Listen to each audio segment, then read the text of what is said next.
안녕하세요. 책 읽어주는 편안한 엄마입니다. 이따금 어린 날의 나를 이야기할 때 엄마의 표정은 늘 어색했다. 어쩐지 지어낸 듯한 엄마의 이야기를 듣노라면 배 안에 담았다 보고 만지고 길러낸 아이가 아니라 어느 날 문득 다 자란 아이를 데려온 것이 아니었을까 싶은 야릇한 느낌이 있었다.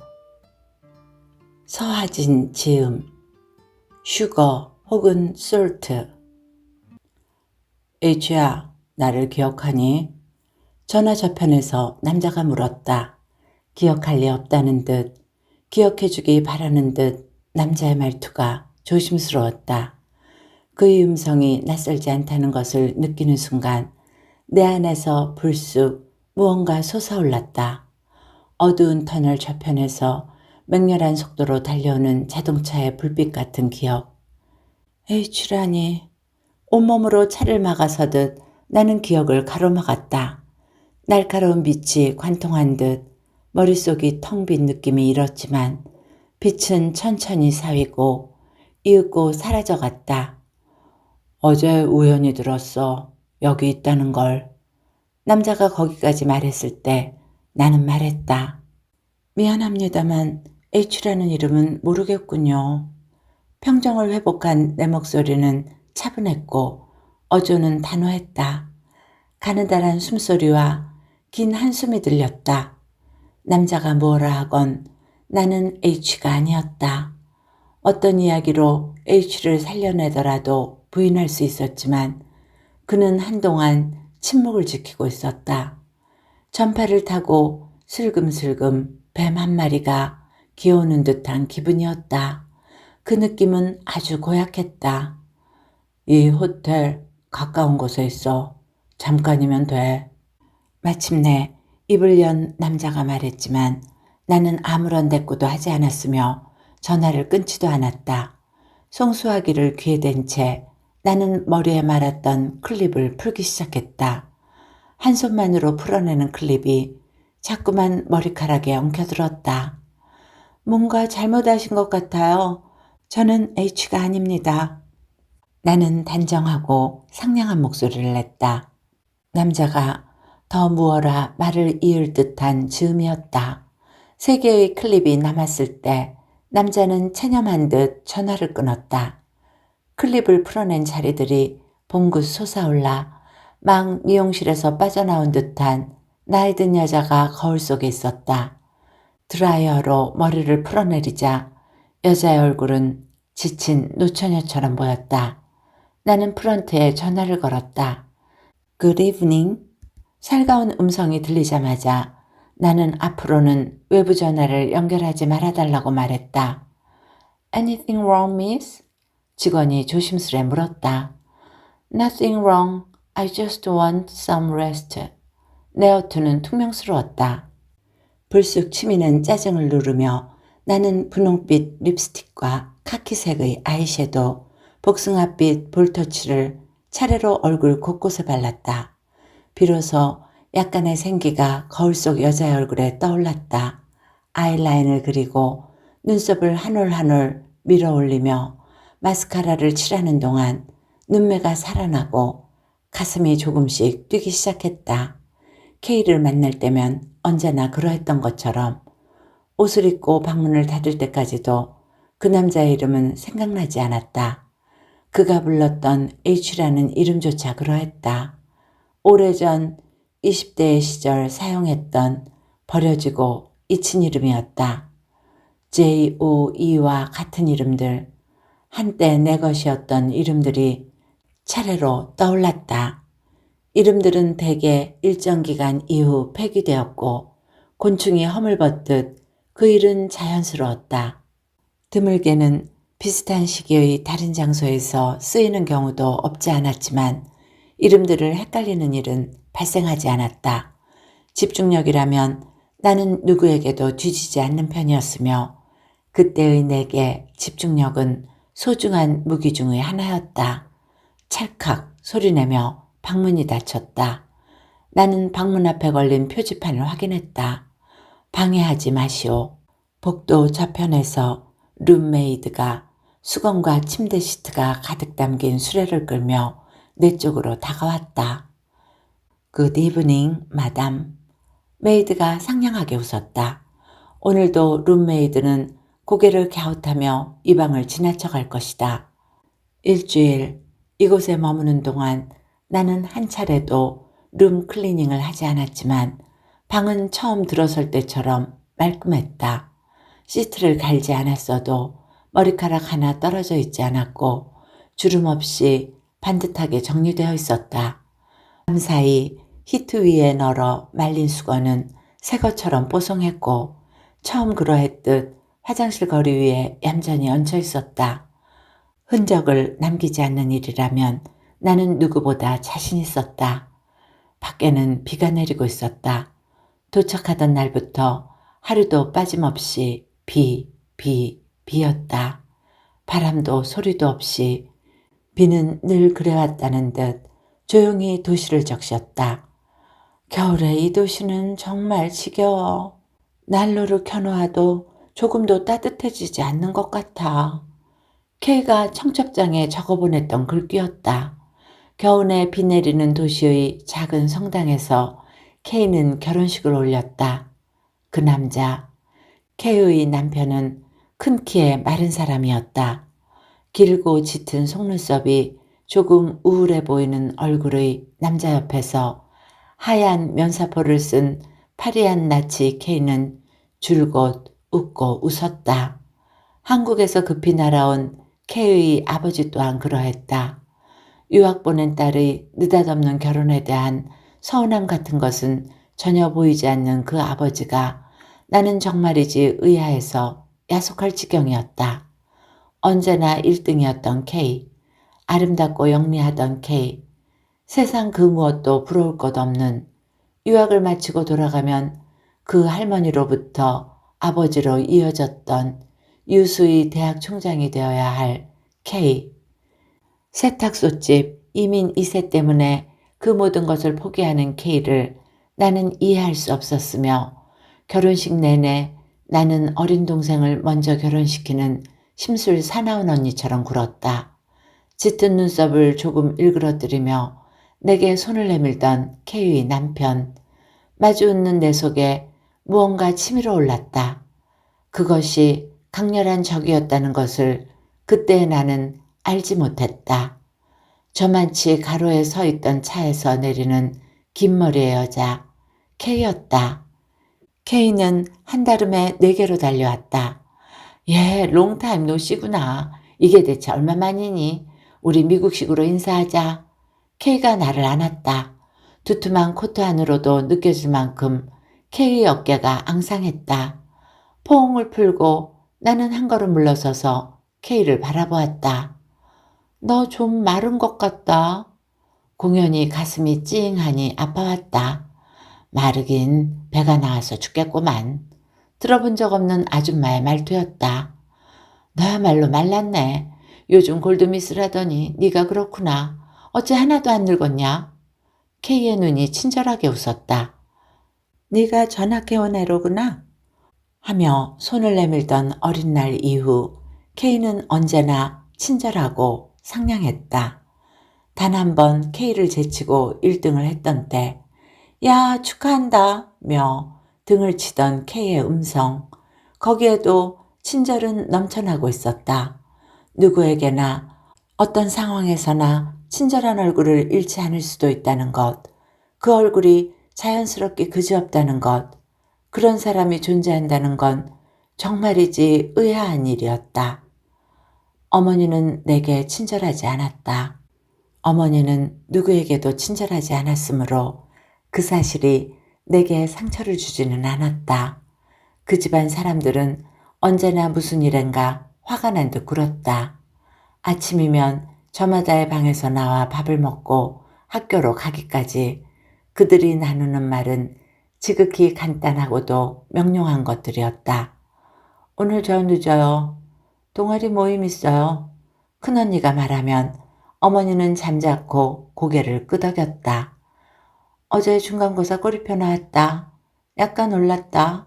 할 때도 둘째 언니의 표정은 심드렁했고 어머니의 반응 역시 그러했다. 큰 소리도 웃음소리도 나지 않는 집. 때로 어린 내게 그들 모두는 연극을 하는 듯 보였다. 알맞은 내 역할을 찾는 일이 쉽지 않았지만 오래지 않아 나는 깨달았다. 아무도 내게 관심을 두지 않는다는 것을. 무슨 날이었을까? 어머니는 내게 흰 원피스를 건네주며 입으라고 말했다. 머리를 단정하게 빗어 묶어라. 고도 말했다. 원피스에는 검은 칼라가 달려 있었다. 그건 언니의 옷이었다. 그 옷을 입고 머리를 올리면 나는 옛성의 하녀처럼 고급 식당의 점원처럼 보일 것이었다. 이건 싫어요. 나는 기어이 이렇게 말하고야 말았다. 어머니의 손이 허공에서 멈칫했다. 이건 대체 무슨 소리인가 하는 표정이었다. 그냥 교복 입을게요. 그 옷은 싫어요. 가슴이 조금 뛰었지만 내 말투는 또렷하고 공손했다. 어머니는 물끄러미 나를 바라보았다. 입으라면 입어라. 옷 한 벌 안 사주는 애미라는 말 듣고 싶지 않아 그런다. 어머니는 조용조용 나를 달래듯 말했다.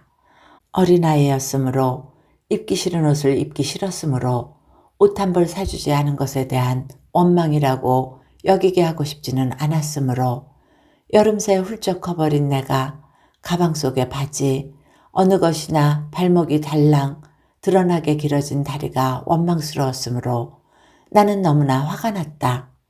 저는 그런 옷은 안 입어요. 여기 보세요. 제가 가져온 것들. 나는 벽장을 열고 서랍을 열고 옷들을 꺼내기 시작했다. 연분홍이거나 상아빛, 연한 보랏빛의 바지, 앙증맞은 주머니가 달린 청바지와 흰 셔츠들이 차례로 빠져나왔다. 백화점에서 친절한 여직원이 차례로 입혀주고 벗겨주었던 옷들이었다. 나를 소공자처럼 어느 고귀한 집의 외동아들처럼 보이게 하던 옷들이었다. 그것들 중 하나를 골라 들었을 때 여직원의 얼굴이 환해지던 것, 그보다 더 밝았던 엄마의 얼굴이 떠올랐다. 울지 않기 위해 나는 혀를 깨물었지만 눈물이 비죽비죽 비어져 나왔다. 엄마는 내게 울음을 참는 법을 가르쳐주지 않았다. 엄마는 언제나 내가 원하기도 전에 내 바라는 바를 눈치챘으며 나는 원해도 좋은 것과 그렇지 않은 것을 알고 있는 예의 바른 아이였다. 누가 가르쳐 주어서가 아니었다. 철들기 전 나는 이미 엄마와 아버지, 그들의 이상한 관계에 대해서도 알고 있었으며 마치 태어날 때부터 알았다는 듯 그 일이 자연스러웠다. 엄마는 내게 동화책을 읽어주었으며 내가 좋아하는 노래를 함께 불렀다. 노래를 부를 때 내 어깨를 감싸는 엄마는 애교를 부리듯 내 얼굴을 들여다보곤 했다. 너는 잘 울지 않는 아이였다. 고 엄마는 말했다. 말을 배우기 전부터 그랬다고 했다. 이상했어. 너는 어쩐지 배가 고프다고, 기저귀가 젖었다고, 우는 것을 유치하다고 생각하는 아기 같았어. 그 말을 할 때 엄마의 표정은 몹시 어색했다. 이따금 어린 날의 나를 이야기할 때 엄마의 표정은 늘 그랬다. 어쩐지 지어낸 듯한 엄마의 이야기를 듣노라면 배 안에 담았다 보고 만지고 길러낸 아이가 아니라 어느 날 문득 다 자란 아이를 데려온 것이 아니었을까 싶은 야릇한 느낌이 있었다. 그날 교복을 입고 나갔던가? 기억이 나지 않는 일이었다.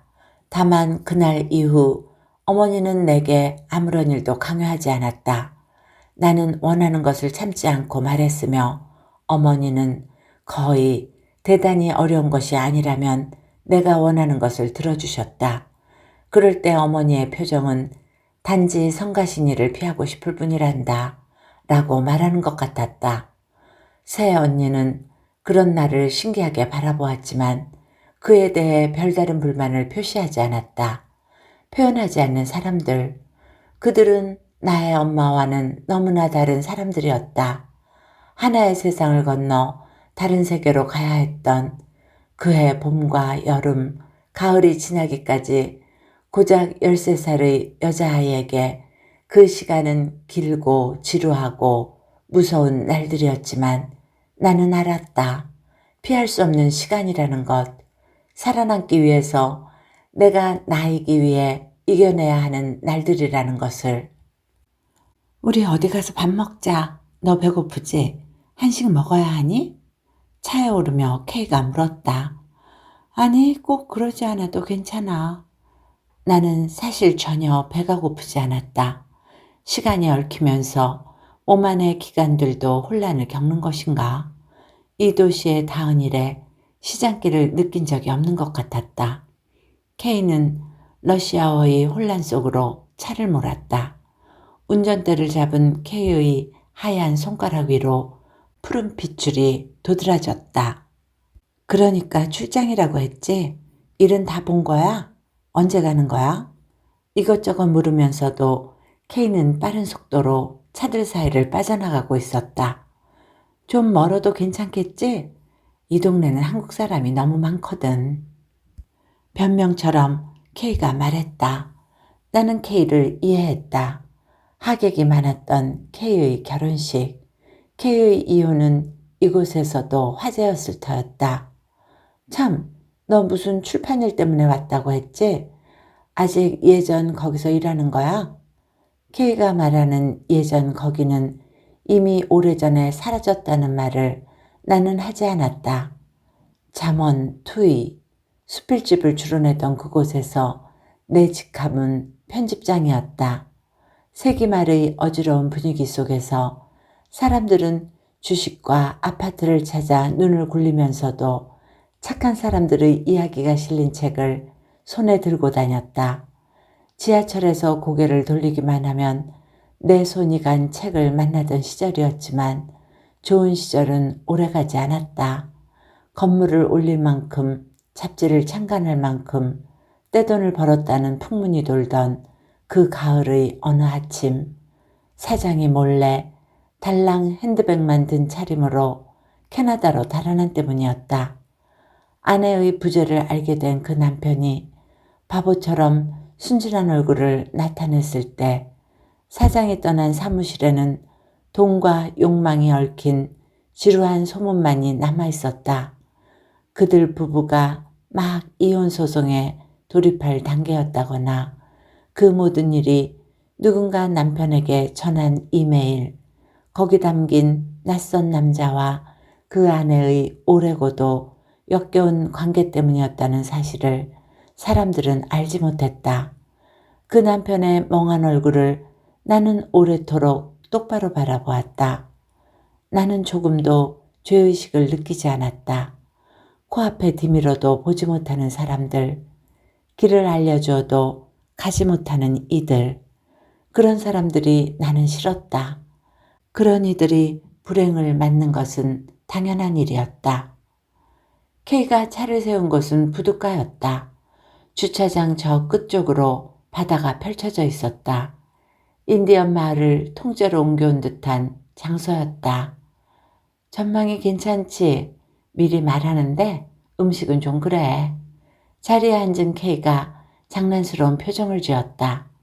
탁자 위의 양초에 불을 붙여준 웨이트리스가 Good evening, young ladies. 날아갈 듯 맑은 목소리로 물었다.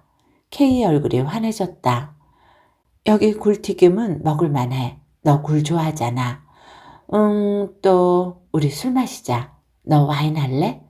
메뉴판을 들고 진지한 표정으로 묻던 K 목소리가 갑자기 은근해졌다. 얘네들은 동양 여자들 나이 영 짐작 못하겠나 봐. 술 시킬 때 아이디 보자는 경우도 있어. 미성년인가 확인하려다 깜짝 놀라는 신용들을 해. 한국에 있으면 얘 40줄 들어서는 아줌마를 누가 여자로 보기나 하니? K가 쌩끗 귀여운 웃음을 지었다. 일렁이는 촛불 탓이었을까?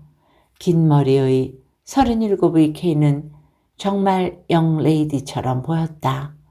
와인과 맥주가 날라져 오고 음식이 담긴 접시가 나왔다.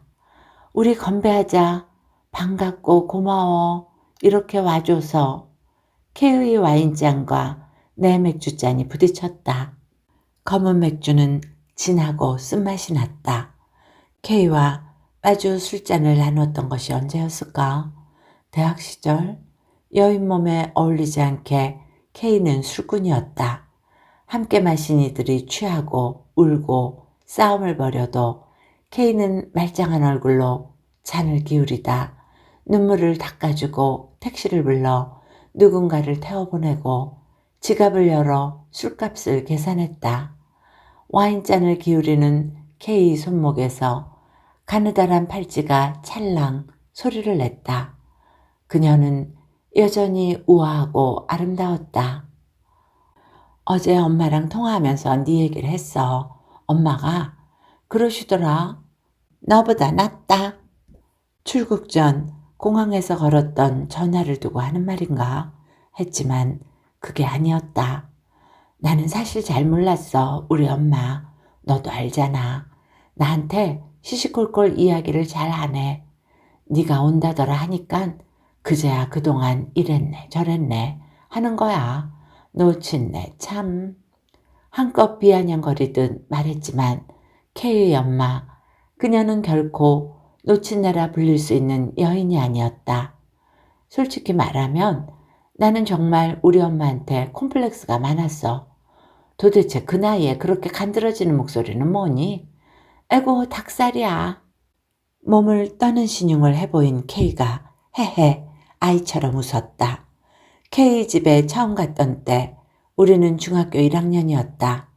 헐렁한 교복치마 아래 껑충한 K 다리를 보며 종종 걸음으로 따라 올라간 언덕 높다란 곳에 K의 집이 있었다. K 엄마는 유학 중이었다.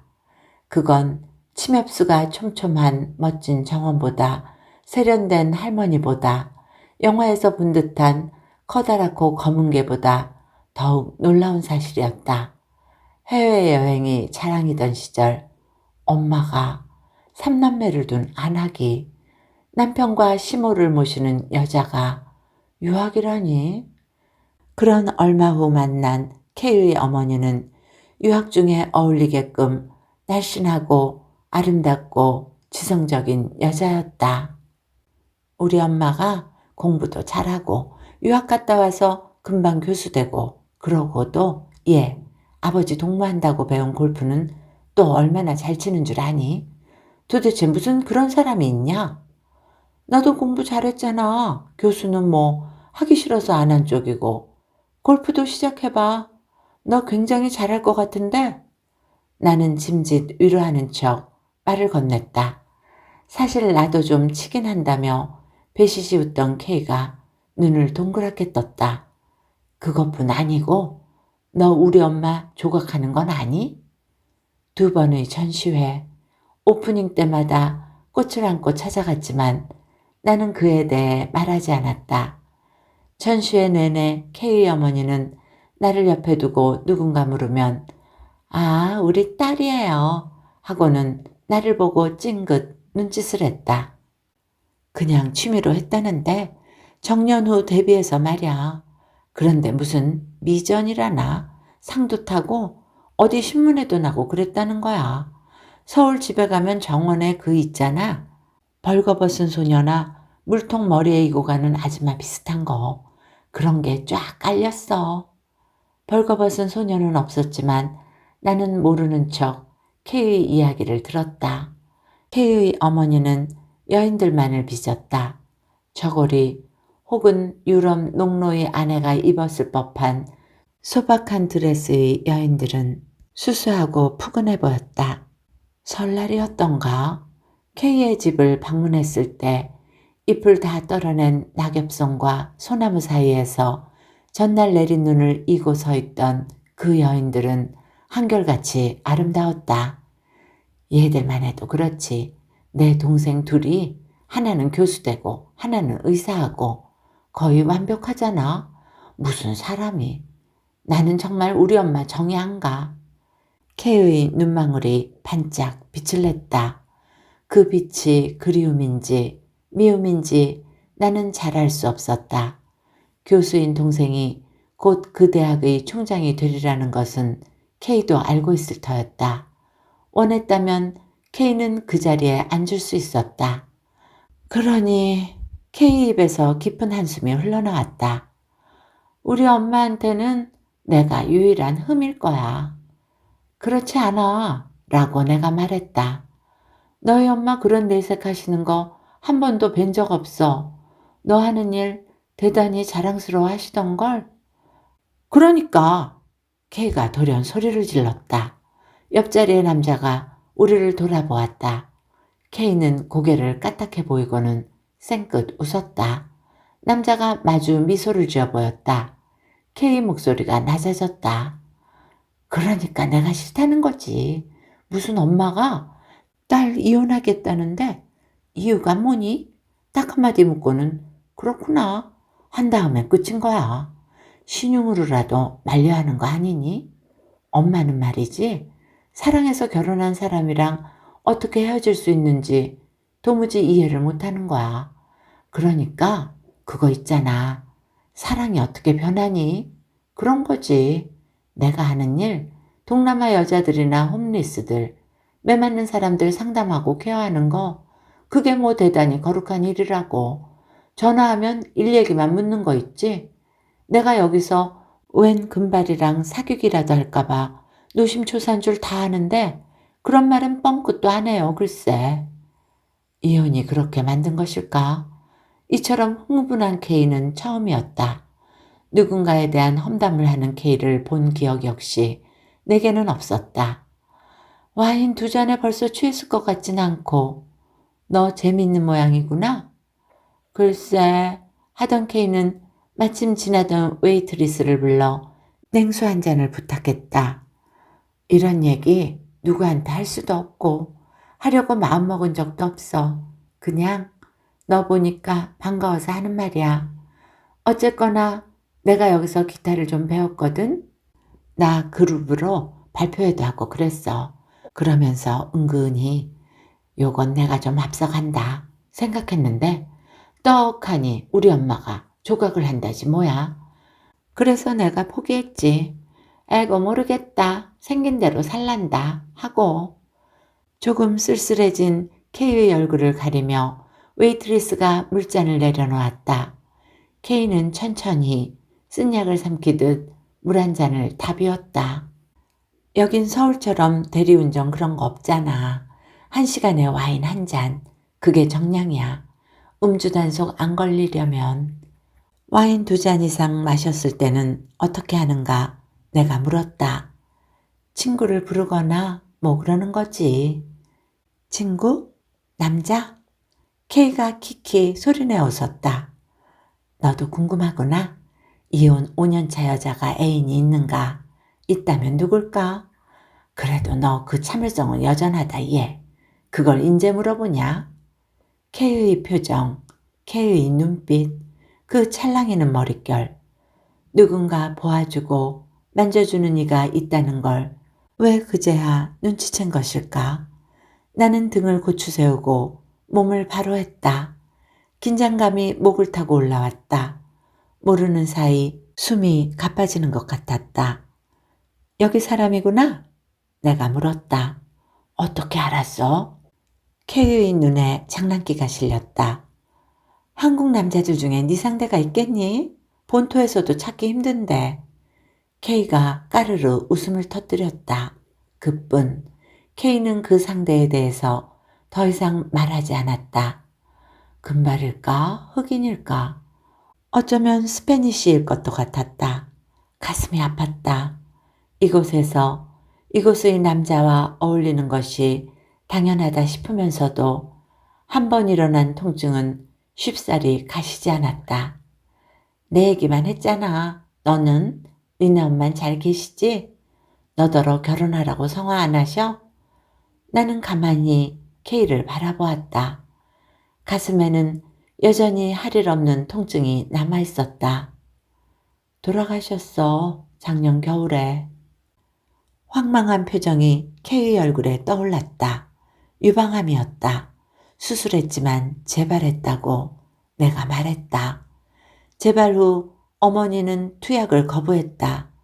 언니들도 나도 그런 어머니를 말릴 수 없었으며 치매 전문 병동에 있던 아버지는 어머니를 보고 허허 웃기만 했다. 내 생모는 엄마는 집을 떠나온 이래 소식을 들은 바가 없었지만 나는 그녀가 죽었다고 믿었다. 엄마가 어딘가에 그 누군가와 함께 살아있다는 생각은 나를 고통스럽게 했다.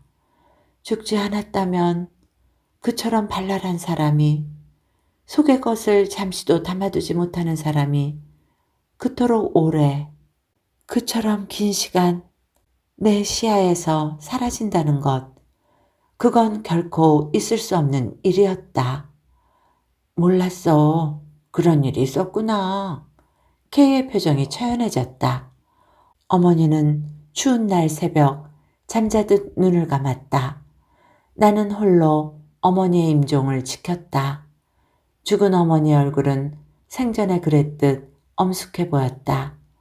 따뜻하게 적신 수건으로 나는 숨을 거둔 어머니의 얼굴을 닦았다. 두 손을 닦고 발을 닦았다.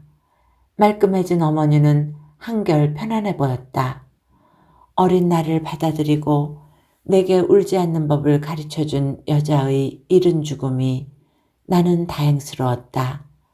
아들을 얻기 위해 그 눈먼 욕심으로 사방에 여자를 두고 다녔던 남편, 그 버릇으로 병동에서도 자주 아랫도리를 드러내곤 하는 남자를 더 이상 보지 않을 수 있게 된 것.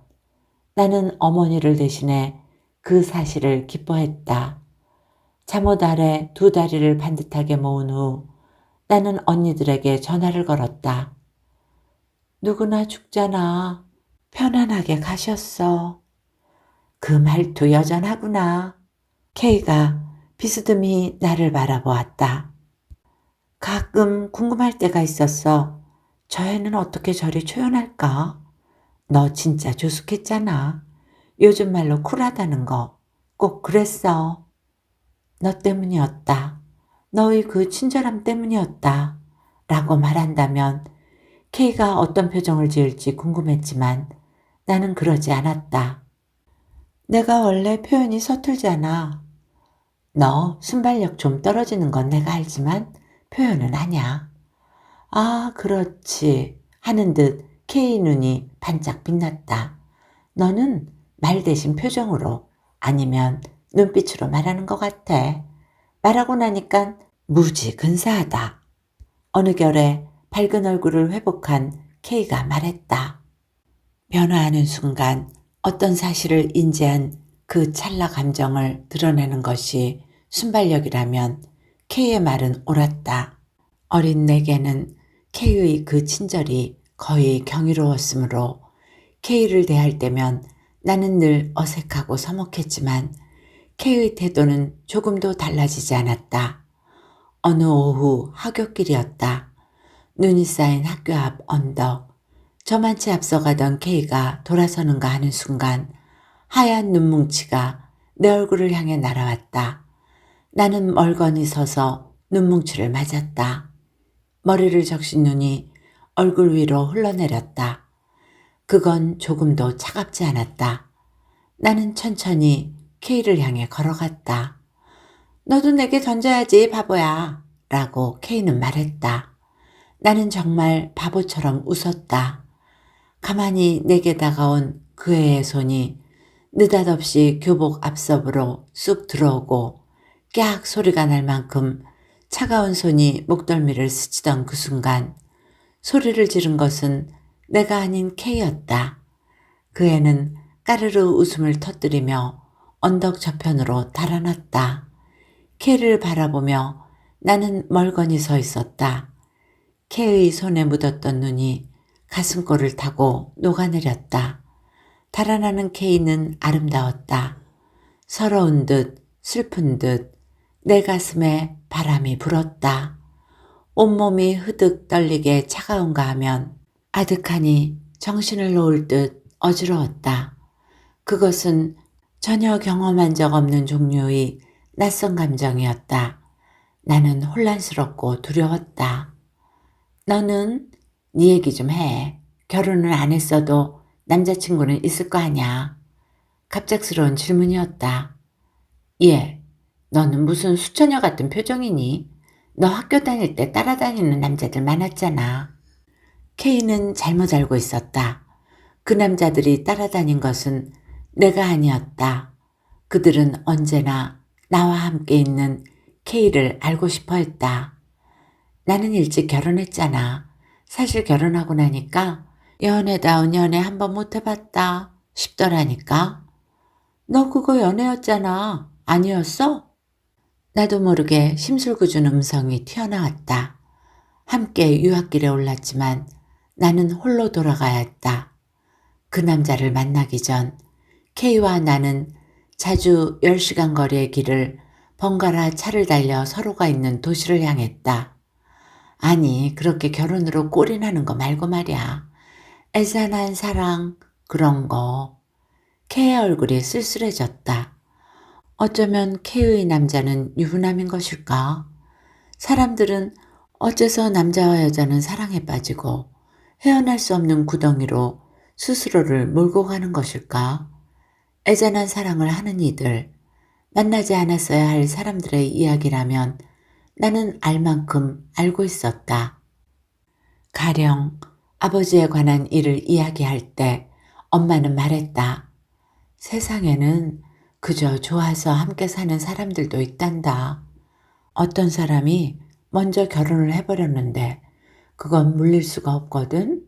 슬픈 표정이었지만 엄마는 당당했다.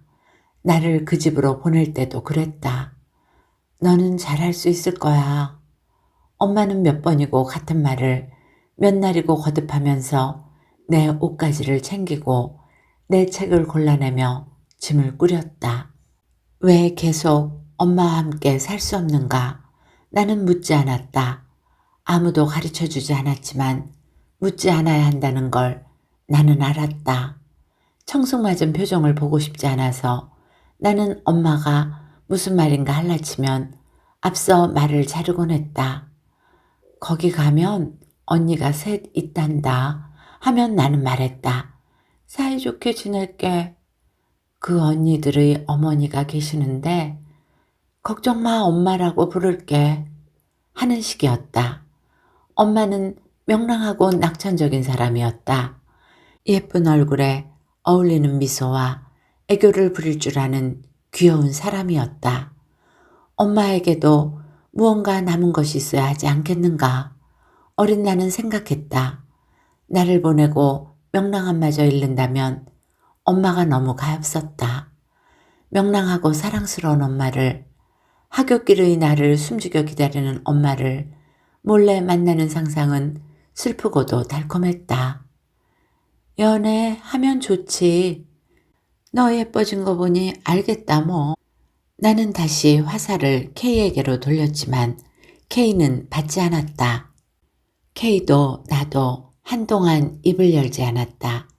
몇 개의 이름들, H와 J와 O로 만났던 S였거나 Y였던 남자들, 혹은 여자들이 떠올랐다 사라져갔다. 그들 모두에게 나는 사랑한다고 말했다. 아기가 있었던 것은 아니다. 지루하고 평범한 나날, 단조로운 일상을 견디는 작은 게임, 그런 것도 사랑일 수 있다고 나는 믿었다. 너는 같이 살고 싶다. 그런 남자 정말 없었어? 아니면 안 살아도 좋으니까 그냥 얽히고 싶었던 사람도 이 나이 되도록? K가 물었다. 진정 궁금하다는 표정이었다. 같이 살고 싶었던 남자, 그냥 얽히고 싶었던 사람. 나는 K를 따라 중얼거렸다. 그런 적이 있었어. 꼭 한 번. 내 목소리가 갈라져 나왔다. 불쑥 대못이 솟기라도 한 듯 목이 아팠다. 예, 너 울겠다. 그렇게 심각했었니? 그랬다. 그를 만나면 안고 싶고 만지고 싶었다. 현숙한 아내와 아이들의 사진을 사무실 책상 위에 올려놓은 걸 보고도 그랬다. 나는 생각했다. 이 남자를 얻을 수 있다면 무슨 일이든 어떤 아픔이든 견디리라. 그를 만나는 동안 나는 그토록 어리석었다. 전혀 그냥 차 마시고 밥 먹고 그런 사이였어. K에게 그 아이를 털어놓고 싶은 갈망이 나를 괴롭혔다. 정말 차만 마셨단 말이야? 다 큰 어른들이? 가슴 한가운데 찌르듯 통증이 일었다. 그를 유혹하고 마침내 교회의 모텔에 들었을 때의 긴장이 되살아났다. 나는 이야기를 시작할 수 없었다. 가까스로 나는 말할 수 있었다. 아니, 밥도 먹었다니까. 자주. 허탈한 듯 K가 웃었다. 그날 그는 조금 취해 있었고 나 역시 그러했다. 그 후의 일들을 어떻게 설명할 수 있을까? 입을 맞추고 옷을 벗고 그가 내 몸 곳곳을 어루만졌지만 이상하게도 내 몸은 점차 식어갔다. 어느 순간 그가 푹 웃음을 터뜨렸다. 단단하던 그가 아이처럼 작아져 있었다. 네가 거부하는 거야. 나는 그렇게 생각해. 그의 목소리는 나지막했다. 이런 곤란하잖아. 할 때의 난처함은 어느 결에 사라져 있었다. 나란히 누운 채 문화 다큐멘터리라도 보는 듯한 담담한 표정의 그를 나는 그저 바라보고 있었다. 내가 거부한 것일까? 아니라고 하고 싶었지만 나로서도 알 수 없는 일이었다. 아니라고 했다면 나는 슬펐을까? 그것 역시 나는 잘 알 수 없었다. 그를 원했던 그 많은 순간들, 내 잠을 앗아가고 꿈에서도 나를 뜨겁게 했던 욕망이 거짓이었다고 착각이었다고 한다면, 손에 잡힐 듯 생생하던 욕망이 거짓이라면 나는 대체 누구란 말인가? 나는 살아있는가? 나는 헛개비인가? 혼란스러웠지만 그걸 표현할 수 있는 어떤 말도 찾아지지 않았다. 손가락과 발가락 끝에서 천천히 힘이 빠져나갔다. 혈관이 열리고 내 몸 안의 피가 마지막 한 방울까지 흘러나가는 듯한 기분이었다. 스스로가 몹시 타락한 여인이 된 듯한 느낌이 들었다. 나는 조금 울었던가. 그가 몸을 돌려 나를 안았다. 미안해. 라고 그가 말했다. 무엇이 미안했을까? 그에게 죄가 있다고 할 수는 없는 일이었다.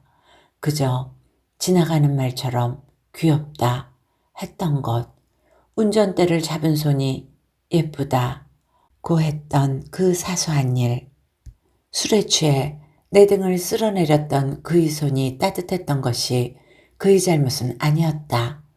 피하고 피해도 만나지게 만들고 당신을 원한다고 온몸으로 소리쳤던 것은 나였으니까. 그건 정말 나였을까?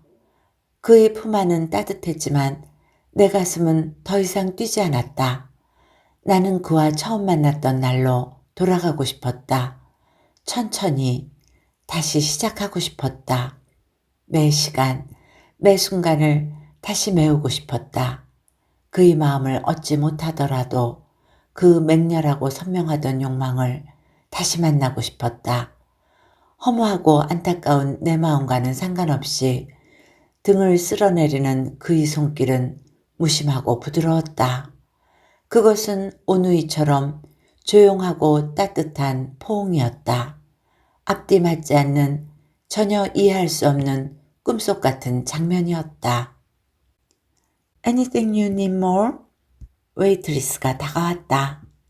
가득하던 홀이 어느새 비어 있었다. 계산서를 부탁하는 것과 동시에 K의 휴대폰이 부르르 떨리는 기척을 냈다. 어째 오늘은 잠잠하다 했어.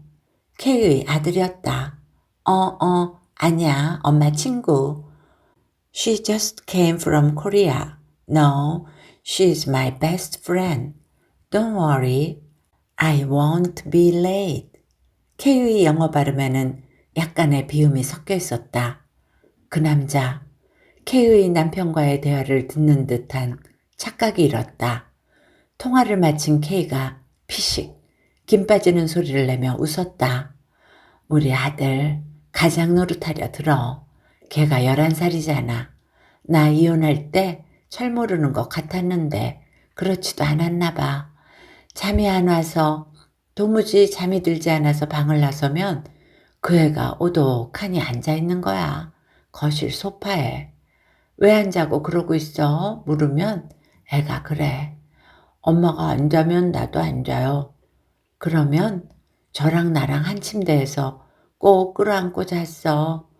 한참 큰 때까지 그랬어. 지금도 이따금 내 방으로 와. 베개 안고. 마지막 보았을 때 몇 살이었을까? 케이의 아들은 기저귀를 차고 뒤뚱뒤뚱 걸으며 내게로 다가왔다. 아이에게서는 케이 냄새가 났다. 지가 Man of the House라는 거야. 만날 그러지. You don't need boyfriend라고. 사진을 가지고 있는가 내가 물었다. K가 지갑을 펼쳐 보였다.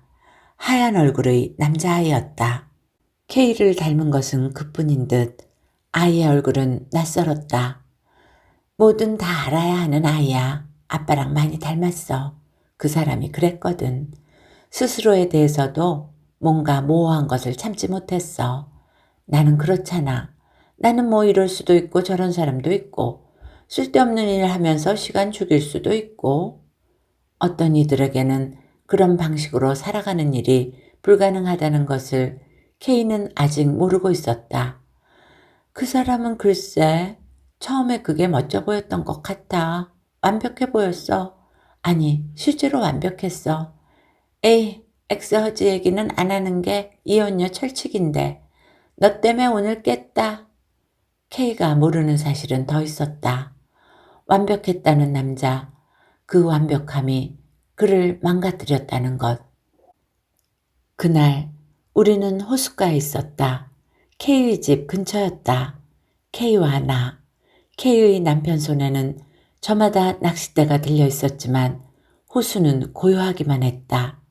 새소리, 이따금 몸을 뒤채는 나무들 소리가 적막한 숲을 흔들었다 사라지고 우리는 조금씩 지쳐갔다.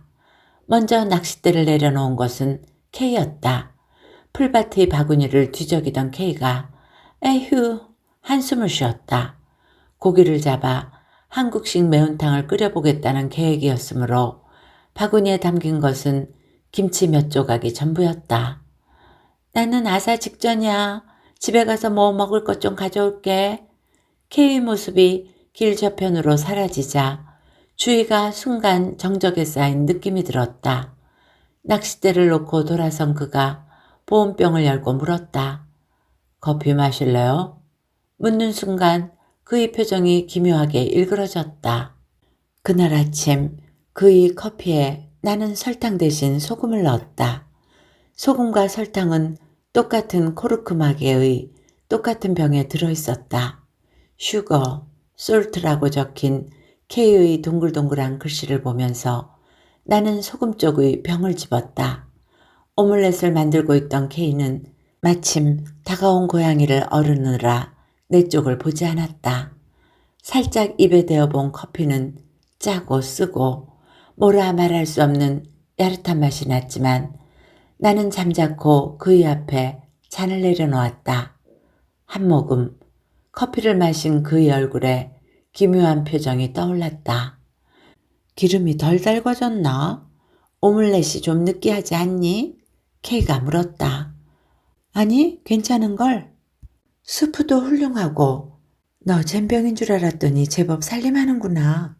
나는 태연한 표정으로 말했다. 냉동 야채와 닭고기를 넣은 수프에서는 비릿한 맛이 났다. 숟가락을 움직이면서도 나는 그의 얼굴에서 눈을 떼지 않았다. 소금을 넣으셨나 봐요. 커피 맛이 이상하네요. 그렇게 말하면 어쩌나? 병이 같아서 헷갈렸나 봐. 하면 그뿐이었다. 슬쩍 내 눈을 비켜간 그는 식탁 위의 신문을 집어들었다. 아무렇지 않은 표정으로 아무런 말 없이 그는 천천히 조금씩 커피를 마셨다. 소시지를 자르고 베이컨 조각을 입에 넣으면서 나는 그를 노려보았다. 한 모금씩 커피가 그의 목을대를 넘어갈 때마다 내 속에서도 무언가 꼴깍 소리가 나게 넘어가는 것 같았다. 저희는 한식을 좋아하지만 내가 끓인 국이나 뭐 그런 걸 잘 안 먹어. 자기 누나 솜씨랑 비교돼서 그런가 봐. K가 식단에 대해 무어라 더 말을 이었지만 그저 슬쩍 웃어 보였을 뿐 그는 말이 없었다. 어쩌면 그는 미각 따위는 무시하는 환경에서 자라났을 터였다. 아몬드 농장의 노동자였던 그의 아버지, 세탁소를 차리기까지 새벽부터 한밤까지 잠시도 쉬지 않았다는 검은 얼굴의 노인과 그 아내라 해도 좋을 주름 가득한 누나의 얼굴이 떠올랐다. 늘 수석을 놓치지 않았다는, 생활비까지 받으면서 학업을 마쳤다는, 졸업과 동시에 보잉사에 특채되었다는 그 말없는 남자가 소금 넣은 커피 따위에는 눈 하나 깜짝 않는 그가 나는 두려웠다. 그의 곁에서 K가 그와 똑같이 마르고 창백해져 갈 것만 같았다. 그의 기척 때문에 내 등이 꼿꼿해졌다. 그가 나를 보고 있다는 것을, 일부러 그랬음을 알고 있다는 사실을 나는 알았다. 그때 막막하던 물 위에 일렁임이 일었다. 물 위에 떠있던 찌가 쑥 들어가고 내 손끝에 묵직한 느낌이 전해졌다. 물었나 봐요. 그가 말하는 순간 릴이 빠른 속도로 풀리기 시작했다. 일단 좀 놓아줘요. 내 쪽으로 다가오며 그가 소리쳤다. 잉어였는지 베스였는지 미끼를 문 그 알 수 없는 물고기는 맹렬한 힘으로 물 깊은 곳으로 달아나고 있었다. 물 위로 긴 너울이 생겨났다. 이제 감아봐요. 천천히 라고 그가 말했다. 한 번, 두 번 릴을 감았을 때 저만치 검은 물체가 풀쩍 뛰어오르는 것이 보였다. 저도 모르게 나는 소리를 질렀다. 낚시는 처음이었으며 그런 느낌 또한 처음이었다. 물고기가 다시금 곤두박질치고 그 서슬에 릴이 호르르 소리내며 풀려나갔다. 천천히 천천히 그가 소리를 질렀지만 릴은 더 이상 꿈쩍도 하지 않았다.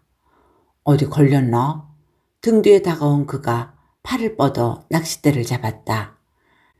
얘들이 바위 틈으로 끌고 들어가거든요. 이렇게. 그의 팔을 따라 낚싯대가 살짝 올려졌다. 무겁죠? 큰 놈이에요. 그는 잠옷 흥분한 기색이었다. 숨소리조차 거칠어져 있었다. 내 옆에 바짝 다가온 그의 눈썹, 짙은 그 눈썹이 일그러져 있었다. 탁 소리내며 낚싯대가 부러지고 뒤로 넘어가는 나를 안았던 그가 넘어지고 그 모든 일은 동시에 마치 예정된 일인 듯 일어났다. 나는 그의 셔츠를 헤집고 허리띠 버클을 풀었다. 그의 깊숙이 나는 손을 집어넣었다. 알 수 없는 잔인함이 나를 이끌었다.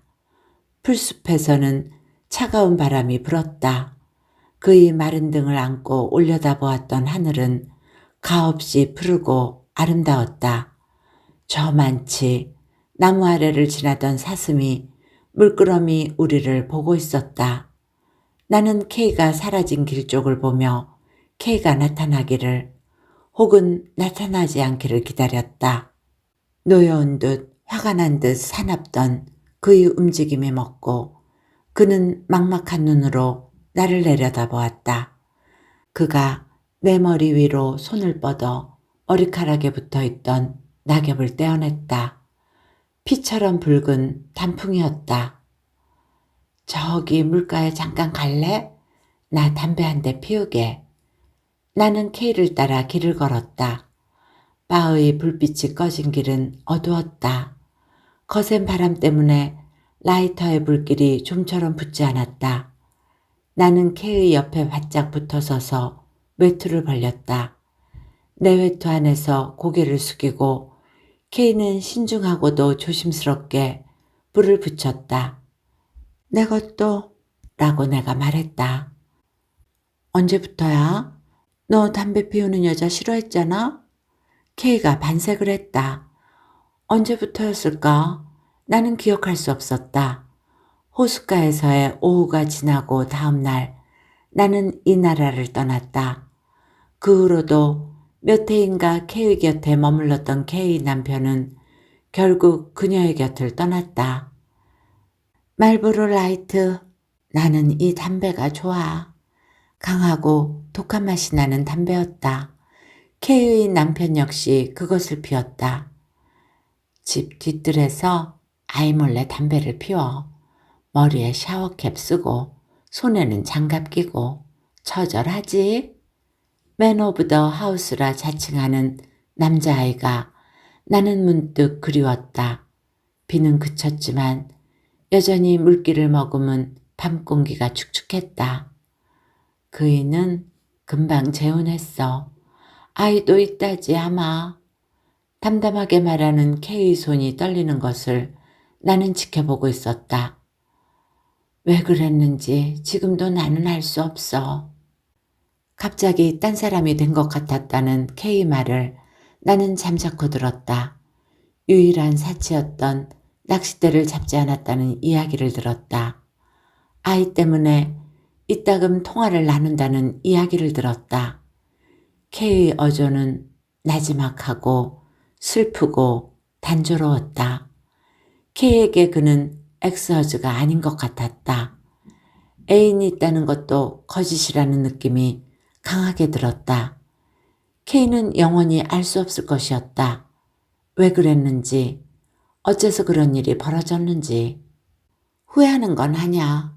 그이랑 안 살았으면 내가 어디서 그런 잘난 아들을 얻었겠니.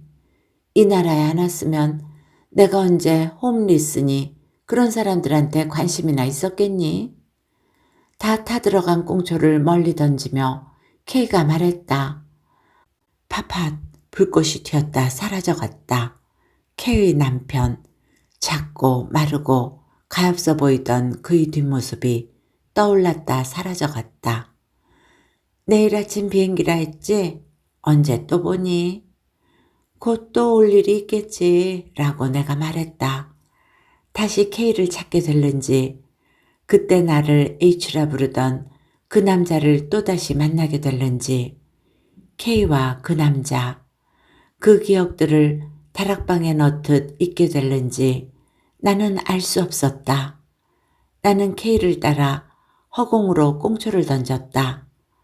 바다 쪽에서 차가운 바람이 밀려들었다. 바람을 맞느라 K가 얼굴을 찡그렸다.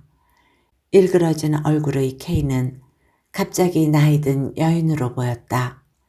내 안에서도 바람이 불었다. 고통과 슬픔과 쾌감과 또 이름을 알 수 없는 것들이 회오리 속으로 빨려 들어갔다. 참, 이름은 언제 바꿨니? 네 이름 되니까 프런트에서 모르더라. 돌아서 걷던 K가 물었다. 오래전에 라고 나는 말했다. 이야기는 이렇게 끝을 맺습니다.